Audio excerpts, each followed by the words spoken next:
اللہ نے آدم اور حوا کو جنت میں رہنے کا حکم دیا اور انہیں آزمانے کے لیے ایک خاص درخت سے دور رہنے کی تلقین فرمائی، لیکن قرآن پاک میں اللہ فرماتا ہے کہ وہ شیطان کے وسوسے کا شکار ہو گئے اور اس امتحان میں ناکام رہے۔ انہوں نے شجر ممنوعہ کا پھل کھا لیا اور جنت کے باغ سے بے دخل ہو گئے۔ مگر سوچنے کی بات یہ ہے کہ بارگاہ الہی سے نکالے جانے کے بعد ابلیس تو جنت میں داخل نہیں ہو سکتا تھا، اور انسان کو گمراہ کرنے کی جو قسم کھائی تھی وہ بھی ابلیس نے ہی کھائی تھی۔ لیکن جنت میں گمراہ کرنے والی اینٹی ابلیس نہیں بلکہ شیطان تھی۔ اگر یہ دو الگ الگ اینٹیز یا دو الگ الگ وجود نہ ہوتے تو اللہ کو قرآن پاک میں دو طرح کے لفظ استعمال کرنے کی کوئی ضرورت نہیں تھی۔ ناظرین، ہمارے زیادہ تر علماء کرام ابلیس اور شیطان کو ایک ہی سمجھتے ہیں، حالانکہ انہیں ایک جیسا درجہ دینا درست نہیں ہے۔ اللہ نے ہر مخلوق کو ایک خاص پروگرام کے تحت بنایا ہے، جیسے پیدا ہوتے بچے کو دودھ پینا، پرندے کو اڑنا اور شکاری جانوروں کو شکار کرنا سکھایا نہیں جاتا۔ یہ سب ابیلٹیز اور صلاحیات ان کے پروگرام میں پہلے سے فیڈ ہوتی ہیں۔ جس طرح آج کسی بھی فزیکل ڈیوائس جیسے موبائل، لیپ ٹاپ، کمپیوٹر، ٹیبلٹ کو چلانے کے لیے آپ کو ایک خاص پروگرام یا خاص سافٹ ویئر کی ضرورت ہوتی ہے، اور جب اس سافٹ ویئر یا پروگرام میں کوئی وائرس آ جائے تو وہ ڈیوائس ٹھیک سے کام کرنا چھوڑ دیتی ہے اور اس وائرس کے کنٹرول میں آ جاتی ہے۔ اسی طرح فرشتے، جنات اور انسان بھی ایک خاص پروگرام کے تحت ڈیزائن اور پیدا کیے گئے ہیں۔ کچھ روایات میں ملتا ہے کہ ابلیس کو جب پتہ چلا کہ اللہ ایک نئی مخلوق بنانے جا رہا ہے جسے اللہ زمین پر اپنا خلیفہ یا نائب مقرر کرنے والا ہے، تو ابلیس نے آدم کے بت کا دائیں بائیں، اوپر نیچے، اندر باہر ہر جگہ سے معائنہ کیا اور اس میں خامیاں تلاش کرنے کی کوشش کی، اور اسی غرور اور تکبر کی حالت میں ابلیس نے آدم کے مجسمے پر تھوک دیا۔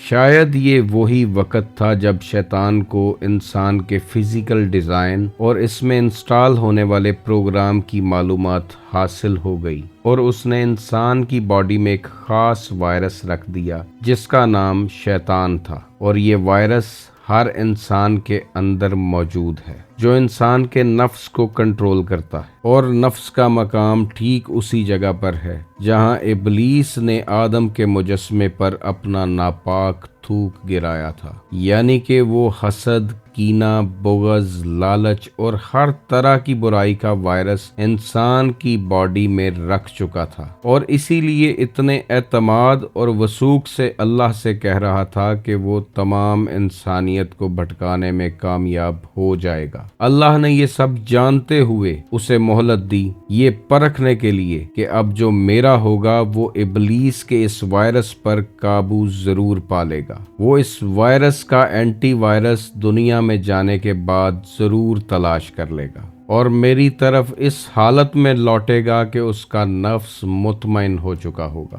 ناظرین، انسان کی باڈی میں پازیٹیو، نیگیٹو دونوں طاقتیں موجود ہیں۔ وہ ایک ہی وقت میں خیر و شر کی صفات کا حامل ہے۔ خیر کی طاقتوں کو روح کنٹرول کرتی ہے جو اللہ کا امر ہے، اور شر کی طاقتوں کو نفس کنٹرول کرتا ہے جو شیطان کا بھائی ہے۔ اسی لیے اس نفس کو مارنے کا حکم نہیں بلکہ اسے سدھارنے کا حکم ہے۔ اولیاء اللہ بھی اپنی تمام زندگی تزکیہ نفس پر کام کرتے رہے ہیں اور اسے اللہ کے نور سے نوری بناتے آئے ہیں۔ یہی نفس انسان اور اللہ کے درمیان ایک بہت بڑا حجاب ہے۔ یہی نفس انسان کو برائی کا حکم دیتا ہے اور اچھائی سے روکتا ہے، اور یہ نفس اس وائرس کے کنٹرول میں ہے کہ جس وائرس کا نام شیطان ہے۔ اب آپ سمجھ چکے ہوں گے کہ اعوذ باللہ پڑھنے سے ابلیس تو بھاگ جاتا ہے مگر شیطان نہیں، کیونکہ وہ ہر لمحہ ہر وقت آپ کے اندر ہے۔ وہ رمضان کے مہینے میں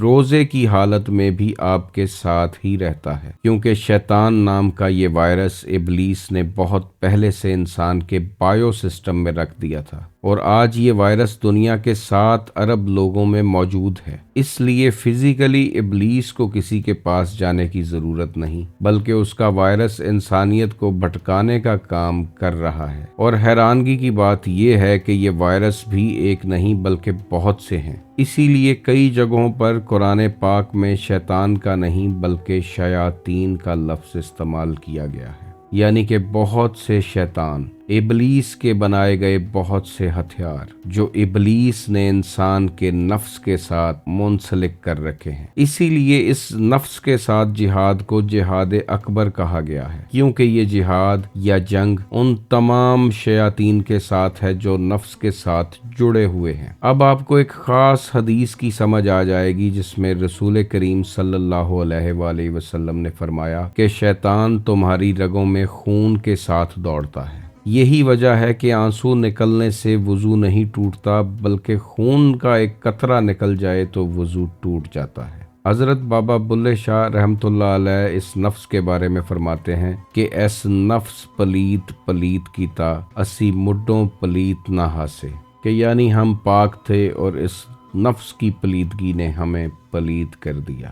ناظرین، کمنٹس میں اپنی رائے کا اظہار ضرور کیجئے گا اور بتائیے گا کہ کیا آپ بھی ابلیس اور شیطان کو ایک ہی سمجھتے ہیں۔ اس دعا کے ساتھ ویڈیو کو ختم کرتے ہیں کہ اللہ آپ کو اور مجھے اپنے نفس کو پہچاننے، اس پر کام کرنے اور اسے اللہ کے نور سے نوری کرنے کی توفیق عطا فرمائے۔ آپ خوش رہیں، آباد رہیں اور رحمت خداوندی کے سائے میں رہیں۔ اللہ حافظ۔